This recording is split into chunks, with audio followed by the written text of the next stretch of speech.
Bonjour Aquaba, bienvenue dans cette nouvelle émission. Yes, c'est votre émission qui souhaite démystifier le monde de l'économie, du leadership, de l'entrepreneuriat. Je suis Franck Armel Touré, je suis le créateur des restaurants Mister Pili Pili. Je veux vous dire, oui, c'est possible. Oui, c'est possible à condition de travail, abnégation et courage. Oui, c'est possible. Au sommaire de Yes, je vous emmène à la rencontre d'Olivia Akuba Angola, épouse agréée, serial entrepreneur, femme d'affaires infatigable, passionnée par tout ce qui touche le domaine de l'entrepreneuriat. Elle nous fera l'honneur d'être notre invitée tout au long de l'émission. Rufina Riché, notre consultante, nous fera découvrir les nouveaux métiers et les domaines porteurs en Côte d'Ivoire et en Afrique. Aujourd'hui, l'accent sera mis sur le secteur du logement et de ses infrastructures. Stellaire, artiste musicien, sera notre geek star en se prêtant au jeu des questions-réponses. Exprime-toi, c'est votre rubrique, nous vous donnons la parole en descendant dans la rue. Et enfin, pour finir, les précieux conseils et astuces de nos différents contributeurs. Yes, c'est parti!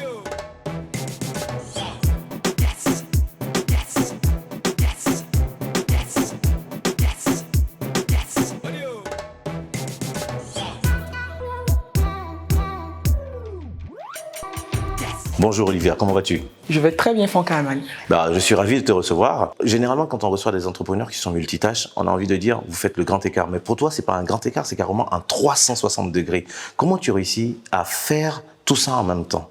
On parle de Max 15, on parle ensuite de Glam, on parle de d'Abali Express, on parle de Sika Games. C'est quoi tout ça? Qu'est-ce qui t'anime? Pourquoi tu fais tout ça?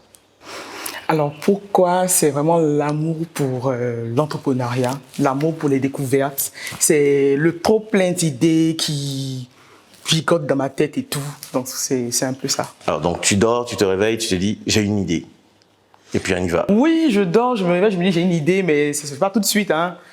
C'est un temps de réflexion, c'est des années même de réflexion, c'est des mois de réflexion, c'est de voir si c'est faisable, la faisabilité et tout, avant de me lancer. Mais d'abord, il y a eu l'idée, donc c'est ça. D'accord, donc de l'idée part ensuite le développement qui va germer ensuite dans la tête et ainsi de suite. Et puis à un moment donné, on se dit oui, je lance, oui, je me lance. C'est ça? C'est bien ça. Et après, c'est un parcours de combattant. C'est après qu'on voit la réalité, parce qu'après, il y a l'idée, il y a plein de rêves, il y a plein d'attentes et tout, et il y a la réalité du terrain, il y a les difficultés, il y a les obstacles. Mais bon, quand tu es lancé, tu peux qu'aller de l'avant parce qu'on n'a pas le choix. Justement, en parlant de terrain, nos équipes t'ont suivi justement pendant une journée. Reportage. Bonjour, je suis Madame Akuba Angola Agré. Nous sommes à d'Abali Express, mon restaurant, mon fast-food. Suivez-moi. C'est une maison d'où ça? Ça a vérifié. Chef poulet 2500, alcool poulet 2000, ok. Livraison. Livraison, Emmanuel.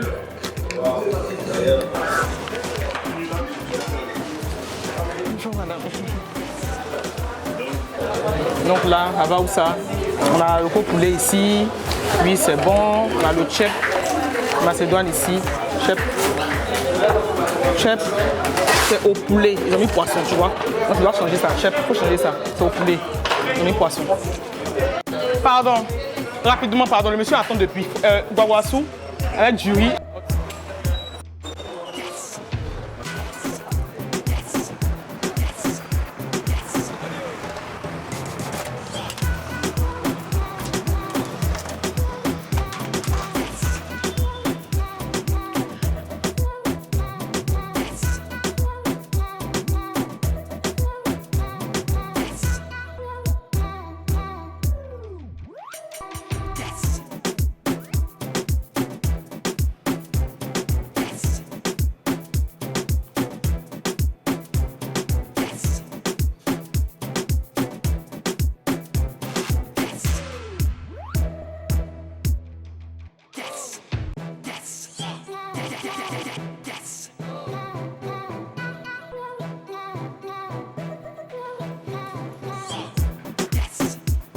La difficulté principale que j'ai eu à observer, ça a été le fait de pouvoir trouver une main-d'œuvre sûre.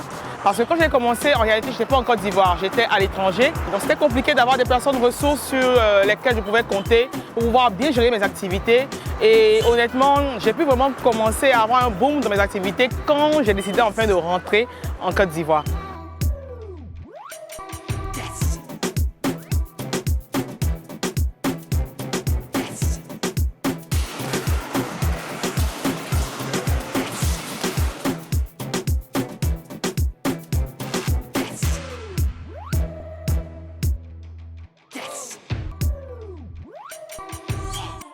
Alors, on vient de le voir dans le reportage, un dimanche, tu travailles. Un dimanche où tous les autres entrepreneurs, enfin pour la plupart du temps ceux qui sont accomplis, parce que tu es accompli, comment est-ce que tu continues encore de trouver la motivation à travailler le dimanche et à ne pas déléguer? Comment est-ce que tu réussis à faire ça?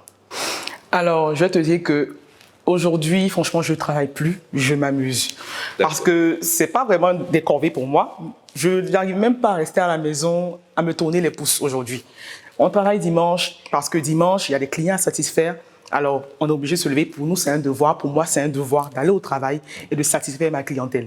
Pour Dabali Express, par exemple, dimanche, il faut que les familles mangent. Exactement. Il faut que les personnes viennent manger en famille, après le culte, après l'église et tout. Mais c'est pas toi qui cuisines, donc pourquoi tu as besoin d'être présente? J'ai besoin d'être présente pour motiver mes équipes. Parce que je ne vais pas rester là à dormir, rester là à me prélasser, pendant que eux, un dimanche, ils sont en train de travailler. Donc, je suis là pour leur dire que je suis avec eux, je suis à fond avec eux, je les soutiens, je suis moi-même j'ai la main à la pâte, en train de travailler avec eux pour les booster, pour les motiver et pour montrer qu'on est une famille et on le fait ensemble. Donc, c'est vraiment là la patte d'un leader. Donc, moi, je te vois en tant que leader. Mais ce leader-là, est-ce que tu as le temps vraiment de pouvoir te consacrer à d'autres tâches qui incombent à l'entrepreneur, comme les tâches administratives, la comptabilité, la logistique? Est-ce que tout ça, tu as le temps pour le faire? Après, un bon leader, c'est aussi celui qui sait déléguer. Donc, je suis pas la seule à le faire dans l'entreprise. J'ai des personnes ressources qui travaillent avec moi au jour le jour. J'ai un comptable, j'ai des personnes qui s'occupent de tout ce qui est administratif. Donc, franchement, je suis aidé dans la tâche. Donc, je suis pas la seule à le faire et j'ai le temps de pouvoir me consacrer aux choses pour lesquelles je suis doué. Donc, je le fais. Et entre ça et ton logement, ça et ton chez toi, comment tu fais le lien? Tu pars chez toi, tu reviens, tu te changes d'une activité à une autre. Qu'est-ce qui se passe? Bon, là, c'est un peu la folie parce qu'il faut dire que j'ai un bébé de 6 mois, je le vois rarement déjà. Il me voit le matin, il me voit à 22h, à 23h souvent. Mais j'essaie en tout cas d'impliquer ma famille, d'impliquer ma fille qui a 8 ans dans mes activités. Elle sait que maman au travail, quand elle finit l'école, souvent après l'après-midi, elle vient au travail, elle voit ce qu'on fait et tout. Elle comprend que si maman n'est pas là, c'est parce qu'elle est au travail, en train de travailler, en train de servir les clients, en train de vendre des vêtements et tout. Donc, elle comprend ça bien. Et au-delà de ça, dès que j'ai 1 heure, j'ai 2 heures, vraiment, j'essaie de donner le maximum de moi à mes enfants pour pouvoir vraiment rendre ce temps-là, ces 1 heure-là vraiment efficace. Bon, je suis avec eux, on va regarder la télé, on va lire des histoires et tout. On va bavarder. Ces moments. Voilà, des moments de qualité. Donc, c'est pas forcément les longues heures et tout, mais que ces petits moments-là soient des moments de qualité. D'accord. Bah écoute, justement, de longues heures, on en passe dans les bouchons parce que problème de logement à Abidjan. Rufina Richer, notre consultante, nous en parle. Bonjour et bienvenue dans notre rubrique Focus. Aujourd'hui, nous allons parler d'un des 3 secteurs les plus dynamiques en Côte d'Ivoire, notamment en matière d'opportunités professionnelles. Il s'agit du secteur de la construction et des BTP. Vous l'avez certainement constaté, depuis la fin de la crise en 2011, la Côte d'Ivoire, notamment Abidjan, est un chantier. En effet, plusieurs projets ont vu le jour, tels que la construction du 4e pont, le métro d'Abidjan ou des hôpitaux un peu partout dans le pays. Selon le baromètre du GIBTP, le secteur a connu 26% de hausse en moyenne depuis la fin de la crise, avec un chiffre d'affaires qui a quadruplé au même moment. Avec plus de 28 000 employés, le secteur est l'un des plus dynamiques en Côte d'Ivoire et ne cesse de croître. Parmi les entreprises qui recrutent, vous allez trouver les acteurs internationaux et les locaux, tels que PFO Afrique par exemple, Bouygues, Franzetti, pour ne citer que cela. Vous l'avez compris, le secteur recrute, et à tous les niveaux. Les entreprises ont besoin d'ouvriers qualifiés, de techniciens et d'ingénieurs. Si ce secteur vous intéresse, sachez que vous pouvez accéder à des postes dès un niveau bac. Bac pour un poste d'électricien en bâtiment ou maçon par exemple, un bac plus 2 pour un poste de chef de chantier, un bac plus 4 pour des postes de chargé d'affaires en bâtiment ou d'ingénieur. Vous l'avez certainement compris, le secteur du BTP de la construction est un secteur d'avenir et porteur. Alors si vous êtes jeune et vous êtes en quête de votre futur métier, vous savez ce qu'il vous reste à faire. Ou si vous êtes professionnel, vous pouvez très bien passer par une reconversion professionnelle également pour avoir accès à ces métiers. Olivia, une question personnelle. Propriétaire ou locataire? Propriétaire et locataire, parce que bon, locataire pour mes activités et tout, donc je loue des magasins, je loue des bâtiments, voilà. Mais justement, pour l'aménagement de tes espaces, comment tu t'y prends? Est-ce que tu as affaire à des experts ou c'est plutôt ton inspiration qui déborde et qui te dit, bah voilà, on va s'y prendre comme ça? Par exemple, dans le cas de Dabali Express, un local super bien aménagé, c'est quelque chose qui transpire en fait vraiment un savoir-faire. Est-ce que c'est toi qui t'y es prise pour cet aménagement? Bon, je suis vraiment au devant des choses quand il s'agit de trouver le local parfait pour mes projets et tout. Donc, pour la petite histoire, Dabali Express était avant un magasin de vêtements, c'était Mass Glam, que j'ai reconverti en Dabali Express. D'accord. Donc, pour l'aménagement et tout, c'est d'abord aménagé par rapport au magasin de vêtements. Donc, après, j'ai dû tout refaire à zéro pour réaménager pour le restaurant. Donc, j'ai trouvé l'emplacement parfait pour le restaurant. C'était pas assez bien pour le magasin de vêtements, mais pour le restaurant, honnêtement, c'était parfait parce que mon voisinage, c'est d'autres restaurants et tout, et c'est un endroit qui est chaud bouillant. Exactement. Donc, j'ai changé, j'ai dû twister un peu, changer les choses. Est-ce qu'avec ça, tu as le temps? Tu as parlé de la famille, donc de tes enfants. Comment tu t'y prends, en fait, en gestion émotionnelle, en tout cas, de tes... Enfin, gestion de relations amoureuses, comment tu t'y prends? Quand on a tout ce temps-là à consacrer à son activité, est-ce que au niveau émotionnel, il y a encore de la place? Il y a beaucoup de place parce que, voilà, dans mon cas personnel, mon époux est aussi mon partenaire en affaires. Donc, du coup, ça tombe bien. On travaille tout le temps ensemble. Il est tout le temps là. Vous allez le voir très souvent au restaurant. Il est tous les jours d'ailleurs. Oui. Voilà. Donc, lui aussi, il est entre ses activités professionnelles et toutes mes activités. Il est là, il est présent. Et moi aussi, dans ses activités à lui, je suis présente. En tant que conseillère, en tant que je l'aide de la communication aussi, dans beaucoup de choses. Donc franchement, on passe beaucoup de temps ensemble et on a quelque chose qui nous unit encore plus au-delà de l'affection, c'est le travail. Les gens pensent souvent que c'est compliqué de travailler son époux et tout, mais honnêtement, nous, ça nous va bien, c'est une bonne combinaison qui marche bien. On se tire dessus souvent, c'est pas tout le temps évident, ouais, parce que chacun a des idées, l'autre dit non, l'autre proteste, l'autre dit oh, non, attention, l'autre trouve que non, il faut pas assez de risques, mais on arrive toujours à trouver voilà, le juste équilibre, la bonne combinaison, et ça marche très bien pour le moment. Bah, c'est super, parce que toi, tu n'as pas eu Goumin, et Goumin, c'est l'auteur, justement, qui est l'invité star, geek star de la semaine, c'est Stellaire, l'auteur de Goumin. Je m'appelle Stellaire et je me définirais comme un esprit, un génie qui est mal compris. C'est un titre qui sera dans mon prochain album qui sortira l'année prochaine. Et c'est une reprise d'une légende, c'est un featuring avec une légende de la musique ivoirienne. Et c'est une reprise de sa chanson. Et c'est-à-dire l'arrangement, je me suis vraiment exprimé. Pratiquement 10 heures par jour.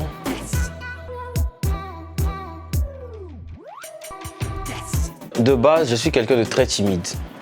Voilà, je ne m'exprime pas vraiment, je garde beaucoup les choses en moi. Mais pour un artiste, c'est quelque chose qui ne doit pas se faire. Donc, déjà en 2019, quand il y a eu le Covid, j'ai commencé à essayer de créer le lien entre Stellaire et les fans de Stellaire. Je vais dire même les personnes qui veulent découvrir vraiment le Stellaire en fait. Qui est le vrai Stellaire?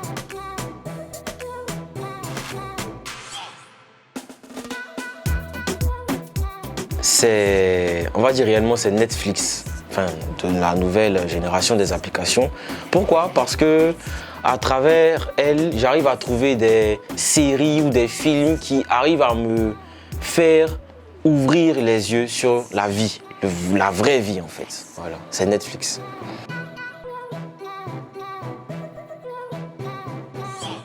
Alors, c'est quelque chose même que j'avais déjà conçu à l'époque, mais je vais la faire sous forme d'application. Ça sera une plateforme pour téléphone où tous les artistes qui ne sont pas connus, qui cherchent de la visibilité, pourront se servir, on va dire, de la visibilité des artistes connus pour essayer de se faire voir et de se faire connaître du grand public.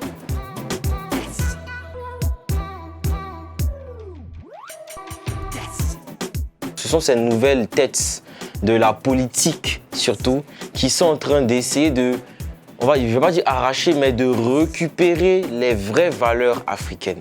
Ça, c'est vraiment ce que je suis présentement actuellement. C'est Facebook présentement. Avant, c'était Instagram, mais vraiment, actuellement, là, je suis sur Facebook. Suivez-moi là-bas.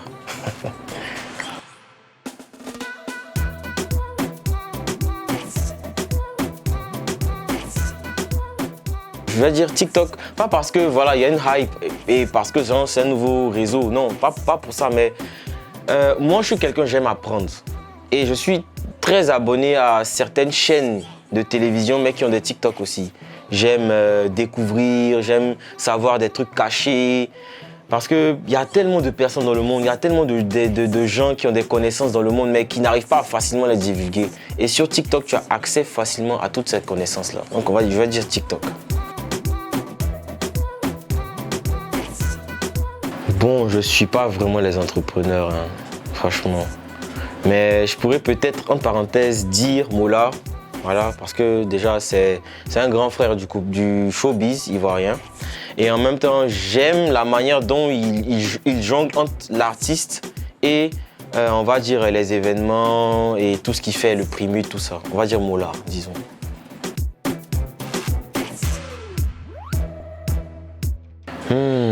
C'était une vidéo de motivation qui expliquait de manière très brève que personne n'a la chance, en fait. Si tu penses que tu as la chance, c'est faux en fait. C'est juste que tu as eu à faire quelque chose ou bien tu as été là à un bon moment. Sinon, il n'y a personne qui a la chance. Et ça m'a carrément fait pleurer en fait. Après, j'ai pas les détails de la chose.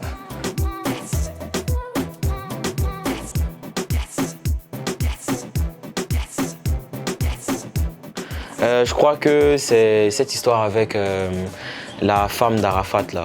Comment elle s'appelle? Carmen Sama.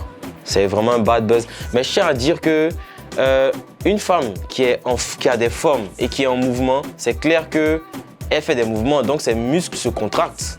Voilà, donc je ne sais pas pourquoi certaines personnes... Après, si les personnes voulaient qu'elle soit statique, ça c'est autre chose. Mais elle est en mouvement, donc pourquoi vous jugez juste ce que vous êtes en train de voir? Enfin, excusez-moi les gars. J'ai un album qui va sortir, sur lequel j'ai eu à faire un feat avec une grosse tête de la musique ivoirienne.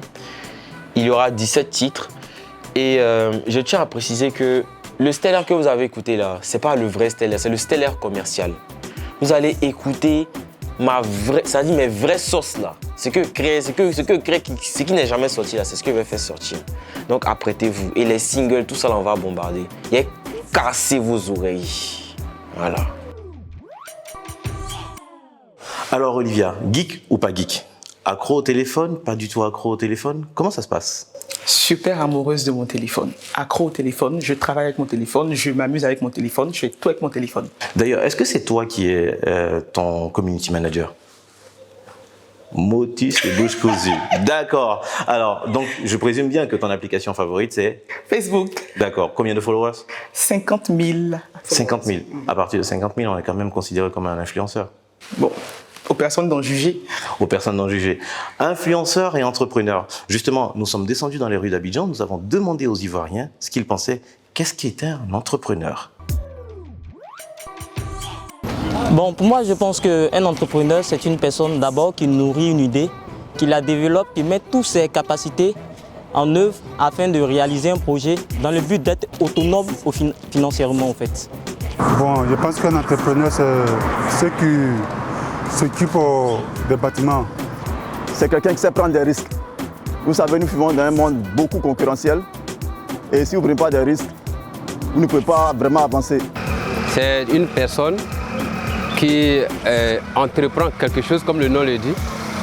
C'est quelqu'un qui a une idée et qui fait l'effort de la matérialiser, de la concrétiser en la réalisant. C'est celui qui entreprend, qui crée une société, qui a ses employés et puis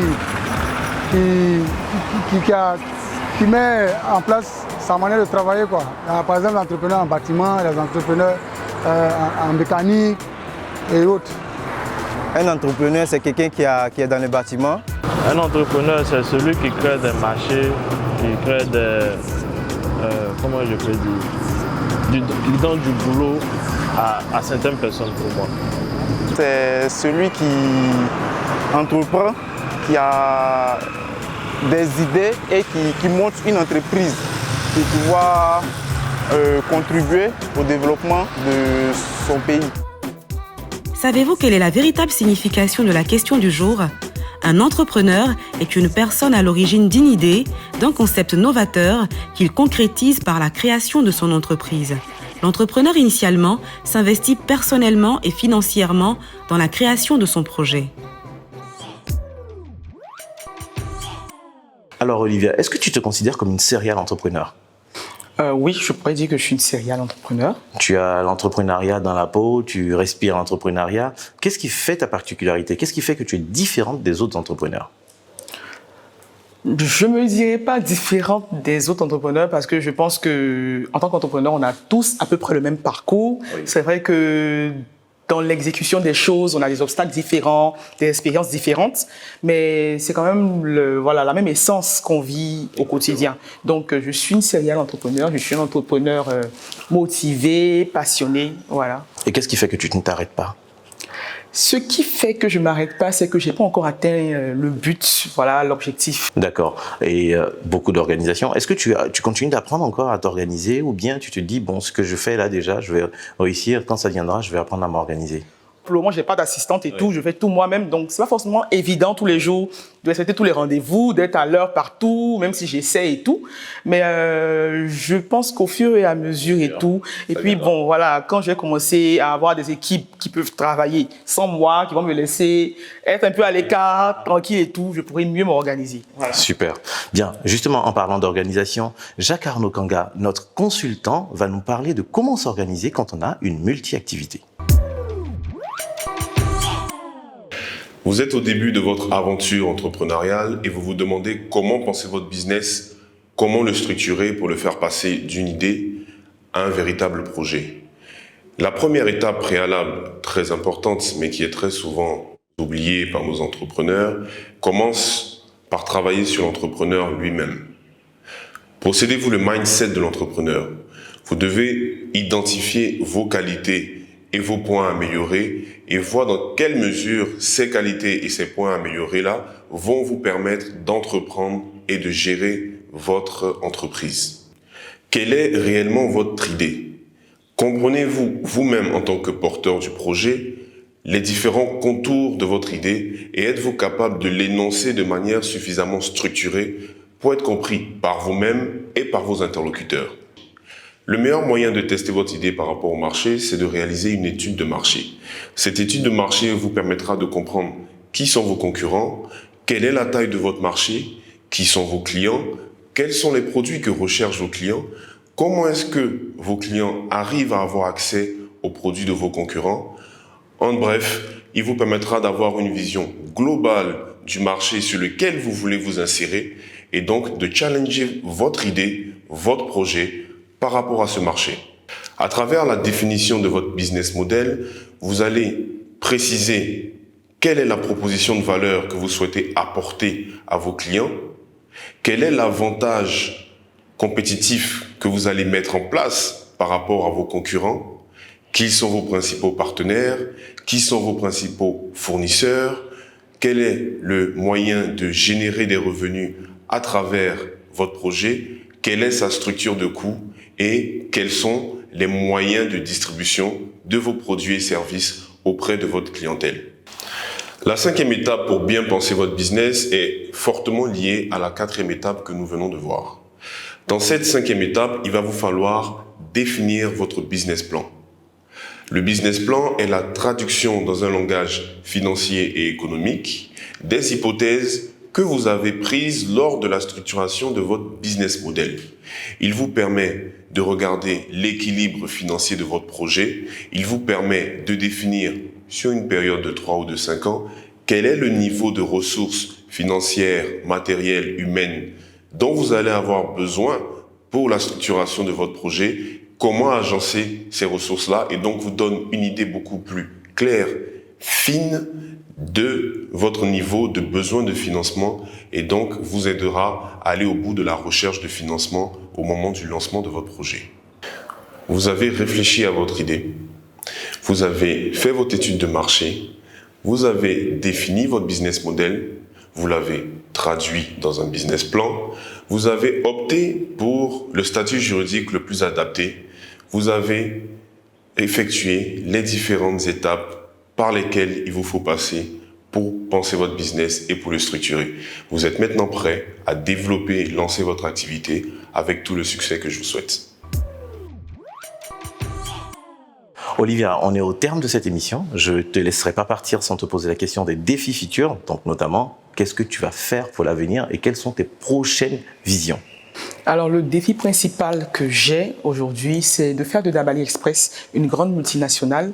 C'est d'avoir 1000 Dabali Express de par le monde, pourquoi pas, 100 Dabali Express au niveau de la Côte d'Ivoire. Donc, voilà un peu le défi que j'ai à relever. En tout cas, c'est tout le mal que je te souhaite. Je te souhaite en tout cas beaucoup de choses, beaucoup de belles choses. Et puis, merci à toi de nous avoir ouvert les portes de ton entreprise. C'était un plaisir. Merci à vous de nous avoir suivis pour ce premier numéro. N'hésitez surtout pas à continuer à le faire sur nos réseaux sociaux, notamment ceux qui s'affichent au bas de votre écran. Je remercie également la Fondation Bénédicte Janine Kakoudiagou qui nous accueille dans cet espace chaleureux, cette galerie pièce unique que nous invitons massivement à venir visiter. N'oubliez pas, gardez l'esprit yes en vous et surtout, gardez votre mindset de gladiator. Yes! À la semaine prochaine.